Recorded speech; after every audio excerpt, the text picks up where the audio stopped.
Welcome to another exciting episode of the Trading Bell. Today on the program, we shall be speaking to the President of the Kenya National Chamber of Commerce and Industry, Mr. Richard Ngatia. He'll be talking to us about the state of the economy, how are businesses performing during this pandemic, and what does the road ahead look like. We shall be getting into that discussion, but first, let's look at his profile. Mr. Ngatia serves as the president of the Kenya National Chamber of Commerce and Industry. He is also the chairman of the International Conference on the Great Lakes Region, Private Sector Forum, and a deputy patron of the Kenya National Federation of Jua Kali Associations.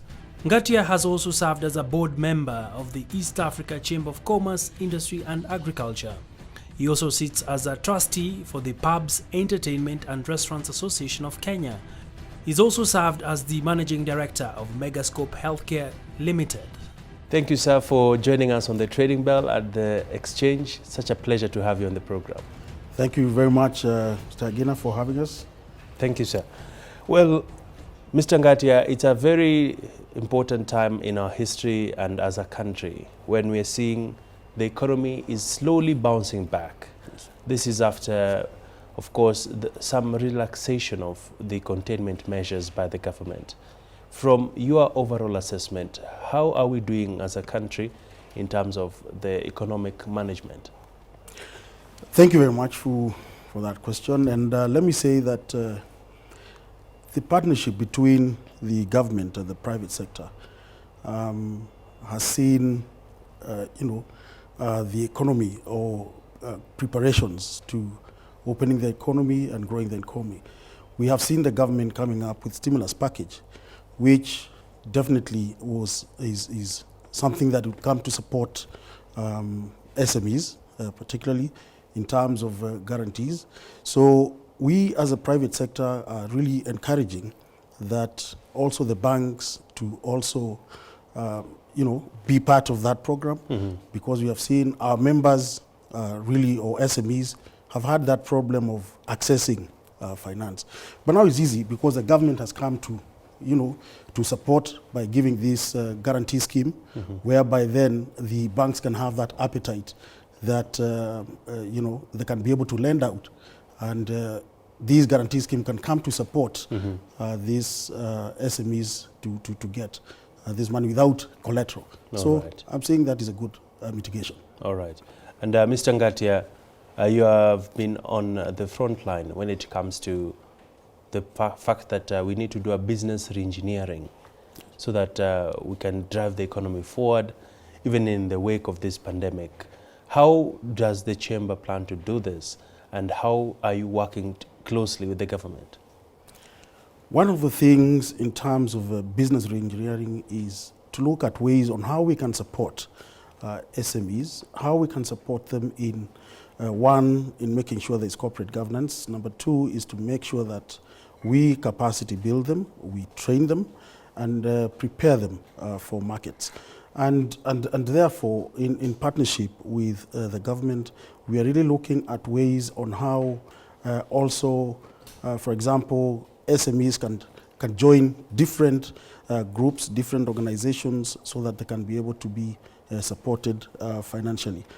One of the key things that we have done as a chamber is, in partnership with development partners, come with very key and very exciting programs to make sure that we support them during this pandemic, and of course looking at post-COVID. One of this is, and I would like to talk about it, is the MasterCard Foundation, where we have partnered with them to see how we can support the micro. This is the MSMEs, in making sure that we support them with loans that are interest-free, loans that we don't have to get collateral from them. And this we launched yesterday, actually. We launched the platform yesterday. They can now apply. We are looking at 25,000 applicants who will access these funds almost immediately once they apply and once they meet the criteria. So we are looking at those people who have actually been in business for the last 1 year but have been affected during this period of the COVID-19. And of course, it will be a revolving fund. It's a 1 year, but a revolving fund. That the funds will be given to them for 2 months. They refund, and they can also reapply again. All right. So this, I think, will come to help the hawkers, will come to help Mama Mboga, will come to help the artisan, the Juakali, and we have seen many of them joining us and requesting for that support. All right. Talk to us about the size of the fund. Let me say that we are supporting, as a pilot, 25,000 applicants. Now, each applicant will get up to 30,000, but of course we're negotiating for more funds to see, because we have seen some of them requesting for up to even 100,000. So if you can then do your maths, you'll be able to know the size of that program. But I'm saying it is a pilot, and we believe that with this partnership with the MasterCard Foundation, they are going to give more money as we continue and as the need comes in. All right. And Mr. Ngatia, from the various reports we've seen, the economy has been struggling. And this is, of course, a step in the right direction towards supporting small businesses. But if we look at the numbers, we are talking of an employment of over 1.7 million Kenyans lost their jobs during the COVID pandemic. We are looking at 604 companies have had to retrench employees. And all this goes down to affect the economy. At the end of the day, circulation of money is affected, livelihoods are affected. What needs to change for us to see more young people being able to get decent jobs over and above relying on handouts from politicians? Yes, you have seen that also the government really has taken that initiative to make sure that there are certain programs to come and support the economy by way of making sure that the health sector, the manufacturing, local manufacturing, and also in agribusiness as well, is being supported. We as the chamber are really trying to encourage those in business and those who have, in the past we've been looking at markets in China, in other parts of the world, and you can see the economy now opening within the African continent. And we are saying these are opportunities that we can tap as Kenyans and make sure that the opportunities available within these across the borders, we can be able to take that advantage and make sure we take those opportunities of the new markets. So we are preparing them for market linkages. We are preparing them for those available opportunities as well. And also partnerships where we can encourage more FDIs here in this country so that they can be able to partner with them. All right. Speaking about these partnerships and linkages, it's a very interesting topic. Many young people dived into agribusiness during COVID. We saw in major cities people, even the middle class, contemplating of getting into agribusiness. I'm sure driving around Nairobi would see people parking on the roadside trying to sell eggs, others trying to sell bananas, and all sorts of goods. At the end of the day, how do we get all these products and ensure the young people are able to tap into foreign markets and they are able to get meaningful revenue out of their business engagements? You see, like I mentioned, the borders are opening today. If we want to take advantage of that, let us look at African Continental Free Trade Area. That is a market that is available for us.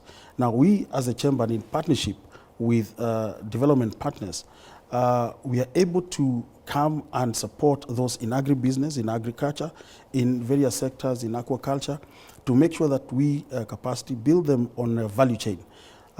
We are in partnership, for example, with AGRA.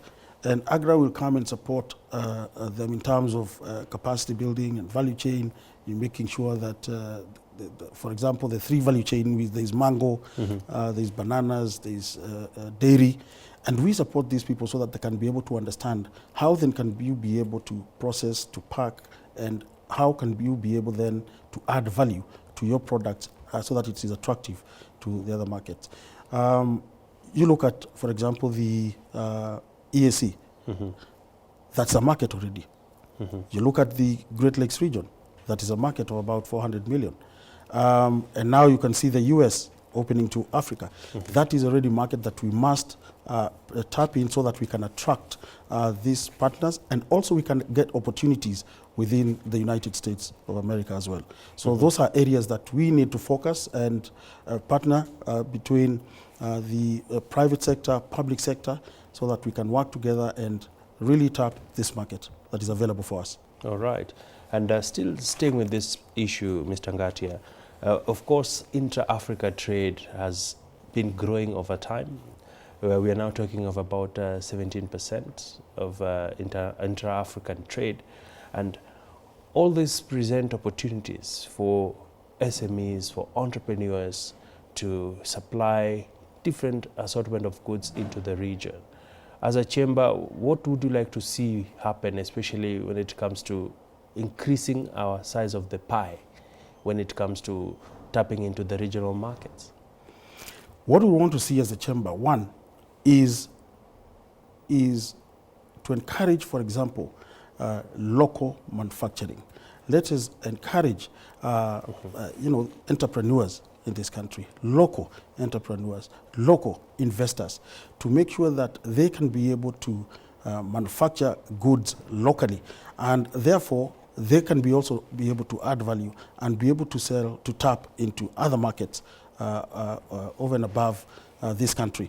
And I say there are many regions within Africa, within the continent. Yes. And this is a market that we can be, look at, for example, the youth today, who are very energetic. We also want to see how can we support them in terms of digital platform. How can we support them so that they can utilize online sales and online business. So these are people who want to make sure that they embrace digital economy, they embrace e-commerce as well.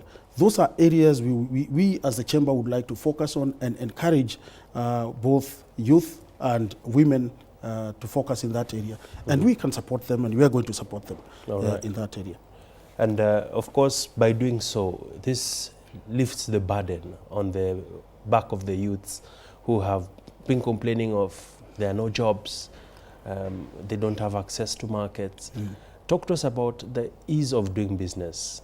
Our competitiveness as a country has been something of great interest, not only from the international partners, but also from the local communities. Those are the young people who, like you mentioned, the energetic young people who, whenever they want to set up a business, there are so many licenses to pay, the tax man is on their neck. How do we create a conducive environment to ensure businesses can thrive? Yes, that is very important. And for me, from where I sit, I would like to see, and as the chamber, and under one of our pillars, which is advocacy, to make sure that we continuously engage the government, to formulate policies that are conducive. That is one key area, so that we can be competitive with other countries.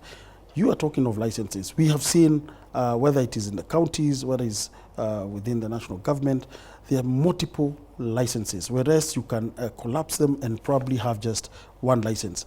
If you come, for example, to the alcohol and beverage, you will find there are about 22 licenses. Now, this is a sector that has been really hit hard, and especially during this pandemic, COVID-19 period. This is a sector that has not been open for a very long time now, and our fear is that even if we prolong this, then you will find them not even coming to be able to start up their businesses or to continue with their businesses. One is that these are people who are who have huge employees. I think the number now is over 200,000 employees who are out there jobless. Now, if we prolong this, these people to stay out there, the employers, by the time you reopen the economy for them, it becomes very difficult for that person to come and start. Remember, by the time they come, it means there are huge rent arrears they have to pay. It means they have no stocks are expired. It means that even those employees who want to come and work, Where do you get your salaries from? How do you start? Where do you begin? So I think the best thing is to see how we can support certain sectors to start up as quick as possible, and we support them from that end.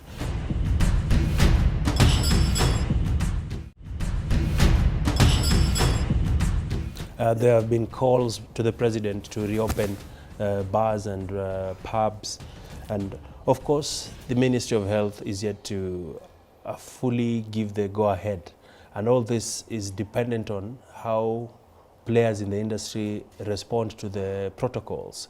Do you think we have the right protocols in place? It's one thing to push for them to open, it's another thing for us to see a second wave of infections coming out of these facilities. I think people have already learned, and I think Kenyans are more responsible. Initially, even the hospitality industry, restaurants, they had been closed until they proved that they are going to adhere to the rules and guidelines, and which they have done. And you have seen when you go to eateries, these, I mean, the precautions are there, and people are taking precautions themselves. You don't have to be forced to keep your distance, to wash your hands, or to follow, or to wear your masks. And I'm saying that it is equally the same with even this entertainment industry or alcohol and beverage industry. It is equally the same. People will observe their distances. People will wear their masks. If it is the people who are serving, the service crew, they definitely have gone through these trainings, and therefore we don't see any risk at all. We don't see any risk at all. And remember, you don't want to get infected. You're also taking care of yourself. It's hard for someone who is tipsy to still have a mask on. No, but the people who are serving you, they're taking care of you. All right. I mean, you're their customers, and therefore they'll keep making sure that you're adhering to the rules. Right. And that is why we have security within the establishments. That's why we have managers. That's why we have the service team and supervisors who will make sure that certain rules are observed, even though you're tipsy, as you're saying.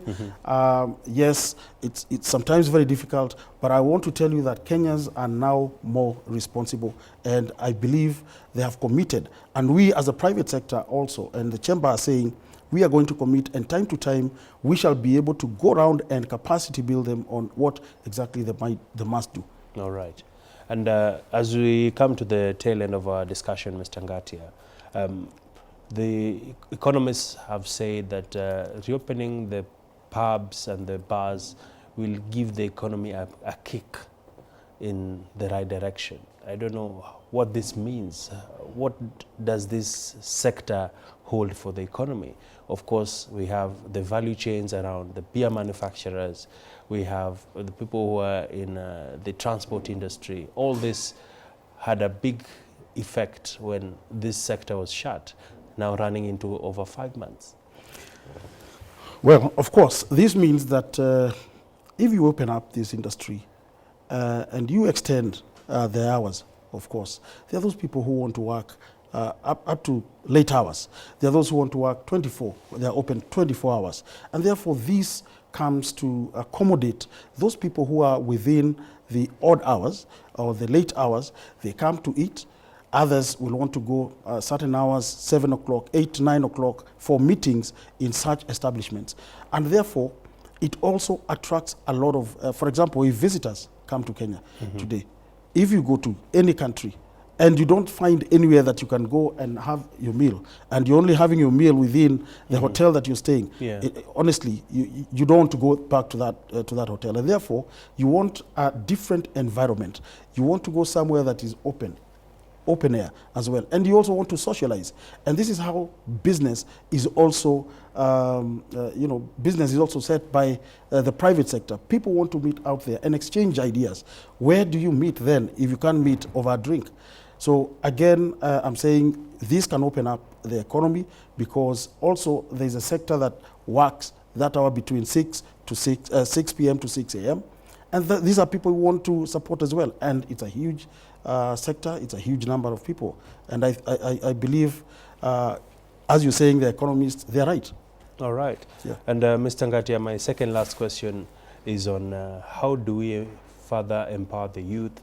Because when you look at investments being made by the young people, majority of them are going into land Others are going into the traditional businesses like setting up an M-Pesa shop, barber shop. How do we tap new opportunities presented by COVID in the business landscape? Are there opportunities for young people to invest in stocks? What would be your message to the young people? To the young people, this is youth in business, women in business, and young entrepreneurs.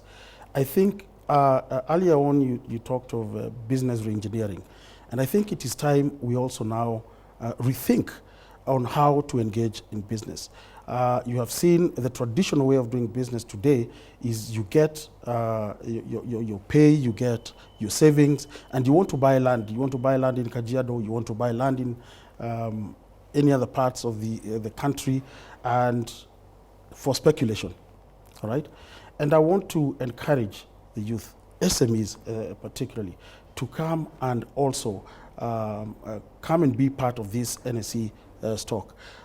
We want also to encourage, and we want to persuade the government also to make sure that the listing between the public and private sector is moved from, right now I think it is 30% foreign, foreigners is 70%, and the locals are 30%.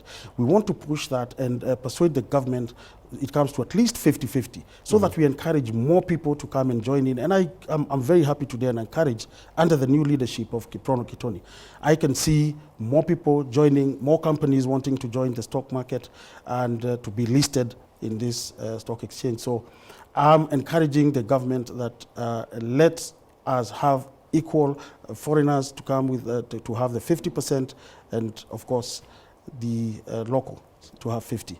I think that will encourage more people to come and open. So the youth, let us focus on the being listed here, coming to be part of the stocks as well.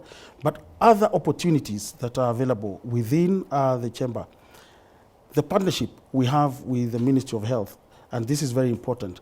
There are masks that we have. So we are looking at local manufacturers, and these local manufacturers, we want to give them business. We are now ready. So perhaps by the end of this week, we shall be giving out orders to the youth across the 47 counties so that they can be able to manufacture reusable masks, washable masks, and then those masks the government will be able to give them for free. So we are looking at about 7.5 million masks to be made and manufactured locally by the same youth you're talking about. All right. The other program that I would say is very encouraging for the youth and SMEs is that the chamber, Kenya National Chamber of Commerce and Industry, has now been listed, and we are now a circle. We have a circle that has been approved, and therefore we shall be encouraging the youth and our members to be saving with that circle so that we can be able to support the youth. You can be able to come and also borrow finance, borrow some funds from the chamber as well, and it will be a revolving fund as well. So within that circle, again, we're encouraging all the 47 counties, those in business, join the circle as well. And there are many other opportunities. You look at, for example, Amref Italia. They have come to support us so that we can support women entrepreneurs as well. We capacity build them, we prepare them for markets, and then they can be able to be prepared for any opportunities that are available. Quite a long list of commendable initiatives under your leadership. Yes. And it would be unfair for me to end this interview, Mr. Ngatia, without not asking, of course, the big question in the country right now is accountability and transparency. The president has been on the record saying businesses must conduct business within the approved practices. And we do know that there have been issues around the procurement and issues touching on various government initiatives. I'd like to just get you to clear the air, because it's a question, if I do not bring it up, I will be literally lynched by the public. Yes. I just need to get your input, and if you can weigh in on this issue around the COVID the COVID donations that came in from Jack Ma Foundation. Again, I think it's very important to separate the Kenya National Chamber of Commerce and Industry, and to separate private entities, and to separate Richard Ngatia. Mm-hmm. And therefore, the issue you mentioned about Jack Ma, that is an issue that has been discussed at length at Parliament. Last week, I was personally invited by the Health Committee, and I put my arguments, and of course, it was very clear to even the public, it was clear to everybody, and the government came and cleared there, and they said who cleared those goods and where they were taken, and therefore we had no role, and we are not a clearing and forwarding company. I do not clear. We, as the private company, Megascope, does not clear their own goods. So how do we clear goods for other people? Mm-hmm. We have agencies that clear for us. So that, I think, was done away with. And I think after that meeting, you have not had any other accusations going around. But moving forward, it is important, again, to make sure that people follow the laid down procedures in terms of procurement. That is very important. And we, as the chamber, encourage that. And that is part of corporate governance. And we are saying that is important. But at the same time, let us not criminalize businesses.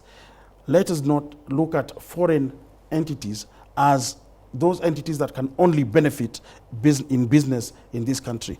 We have, and we are trying to encourage as many local entrepreneurs here, local investors. So the moment that local investor gets business and you want to criminalize that, all you're doing is crushing their business, and nobody will have an appetite tomorrow to get into new business in this country. So let us not criminalize business. Let us focus. Let us be very objective in terms of where we want to take this country. All right. Perfect place to end this conversation. Thank you so much, Mr. Richard Ngatia, for speaking to us here on the Trading Bell. Yes. And we look forward to hosting you in the near future. Thank you very much, viewers. Asante for having me again. I'm looking forward to having another session with you. All right.